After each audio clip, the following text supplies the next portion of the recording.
Hi there. Do you guys fear low blood sugars? I do. Always will. Gotten used to them, but like I had an interaction with somebody today that was a type 1 diabetic, new colleague of mine. She shared a story about overeating before exercise and then still having a low blood sugar and the mental anguish and experience this caused her. It was quite sad, but made me think of my past experience as well. So she said basically she was going to go for a bike ride, trying to get more active, and decided to carb load a little bit beforehand, which is not a bad idea. And basically brought a bit of sugar with her. I think she said Twizzlers or something, licorice, and went on this bike ride.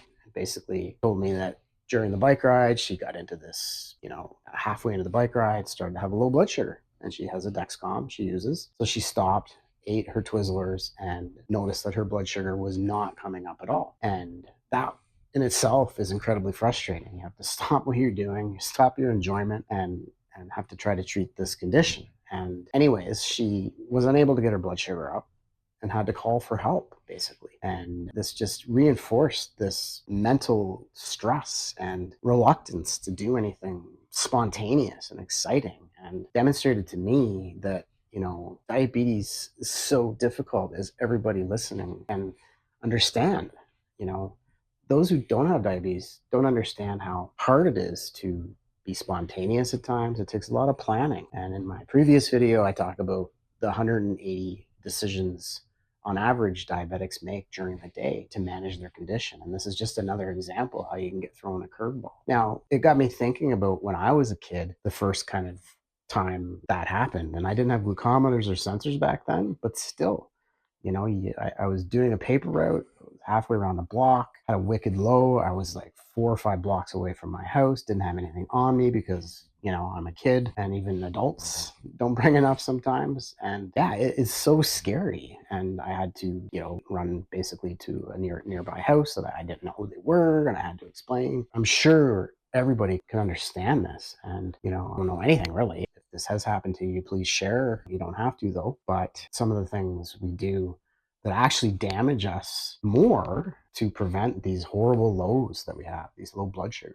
Anybody that's had a bad low knows it's an awful feeling. It's like fight or flight galore. And so we do things like overeat to prevent it. I do that still to this day. If I'm going to do some cardio, it's kind of a guess. You kind of try to get it down to a science. Like I'm going to eat, a half a sandwich if I go for an hour walk, but it's never perfect. We all know this is just an estimate. CGMs and insulin pumps certainly help, and I'm forever grateful for that. But it's a real struggle. Let me know down below if there's struggles that you experience. Some of the other things I've had to do in the past, like I mentioned, never forget stuff. You always have to bring the backpack full of stuff.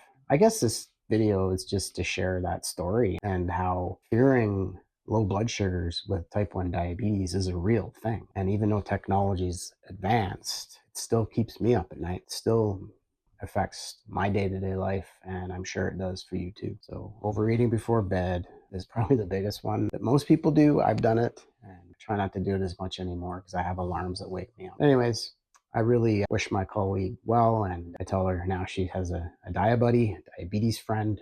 She's not alone. You guys aren't alone.